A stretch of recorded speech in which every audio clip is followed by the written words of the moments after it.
Selamat datang. Video ini berisi panduan pengisian dokumentasi asuhan keperawatan di aplikasi SIMRS GOS.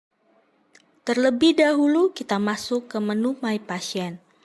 Langkah pertama adalah pengisian triase, yang merupakan proses penilaian awal terhadap kondisi pasien yang datang ke rumah sakit.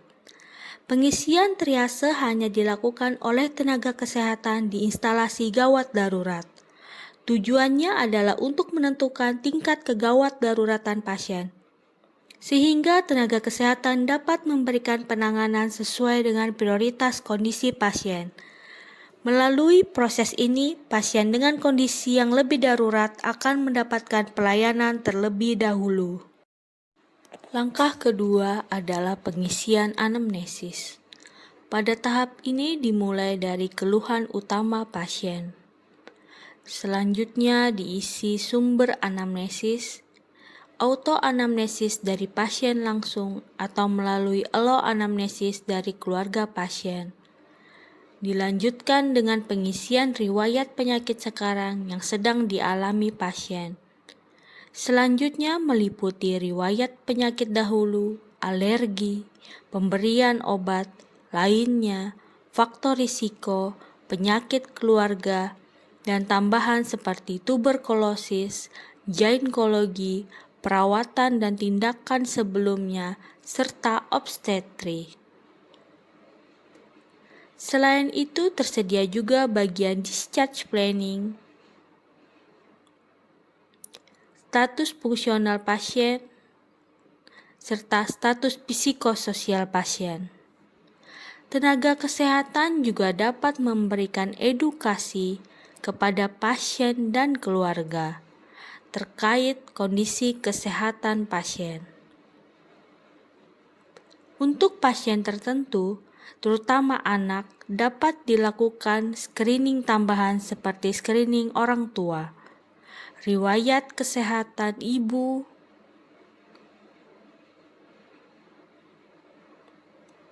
riwayat kehamilan ibu, pola makan dan nutrisi ibu, serta faktor eksternal yang mempengaruhi kesehatan. Terakhir dilakukan screening gizi awal, serta penilaian gejala seperti batuk. Tahap berikutnya adalah pemeriksaan. Pada tahap ini, tenaga kesehatan melakukan pemeriksaan klinis terhadap pasien yang meliputi pemeriksaan umum, pemeriksaan fisik, pemeriksaan anatomi berdasarkan organ tubuh, serta pemeriksaan penunjang seperti laboratorium atau radiologi jika diperlukan. Berikutnya adalah penilaian. Pada bagian ini dilakukan penilaian fisik, penilaian nyeri, serta status pediatrik untuk pasien anak. Selain itu juga dilakukan penilaian diagnosis berdasarkan data awal atau hasil setelah pengecekan klinis. Risiko jatuh menggunakan skala Morse untuk dewasa atau skala Humpty Dumpty untuk anak maksimal berumur 13 tahun.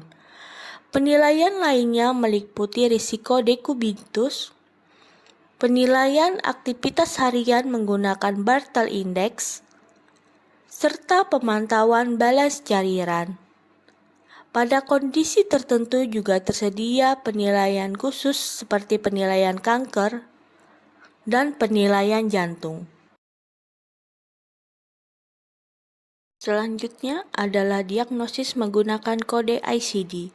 Pada bagian ini dilakukan oleh dokter menentukan diagnosis penyakit pasien menggunakan standar kode internasional yaitu ICD-10 untuk diagnosis penyakit dan ICD-9 untuk tindakan medis.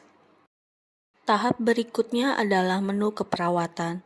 Perawat menambahkan dan mendokumentasikan asuhan keperawatan yang diberikan kepada pasien sesuai dengan kondisi dan kebutuhan pasien selama perawatan.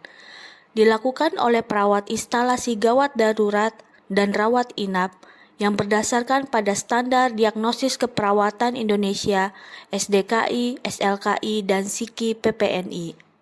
Selanjutnya adalah CPPT atau Catatan Perkembangan Pasien Terintegrasi. Tenaga kesehatan mencatat perkembangan kondisi pasien dengan ketentuan SOAP, di mana perawat menggunakan standar diagnosis keperawatan Indonesia SDKI, SLKI, dan SIKI PPNI, dan instruksi mengikuti ketentuan dokter. Dalam keadaan tertentu, menggunakan metode komunikasi klinis seperti sebar dan TBAK. Jika dilakukan di luar jam kerja dan atau komunikasi darurat menggunakan telepon, sehingga informasi antar dokter dengan perawat atau bidan dapat tersampaikan dengan jelas dan terstruktur. Setelah proses perawatan selesai, dokter mengisi resum medis, yaitu ringkasan kondisi pasien selama menjalani perawatan di rumah sakit. Pada tahap pelayanan, petugas dapat menambahkan tindakan medis, pemeriksaan, atau pelayanan lain yang diberikan kepada pasien selama masa perawatan. Mutasi digunakan ketika pasien dipindahkan dari satu ruangan atau unit pelayanan ke ruangan lainnya di dalam rumah sakit. Tahap selanjutnya adalah pasien pulang, yaitu proses mengakhiri perawatan pasien ketika pasien dinyatakan selesai menjalani perawatan di rumah sakit. Pada tahap ini juga dicatat kondisi pasien saat keluar serta rencana kontrol selanjutnya. Yang terakhir, yaitu fitur titipkan, digunakan ketika pasien sementara ditempatkan di ruangan lain karena keterbatasan tempat tidur pada ruangan tujuan. Pasien tetap dalam status perawatan hingga dipindahkan ke ruangan yang sesuai.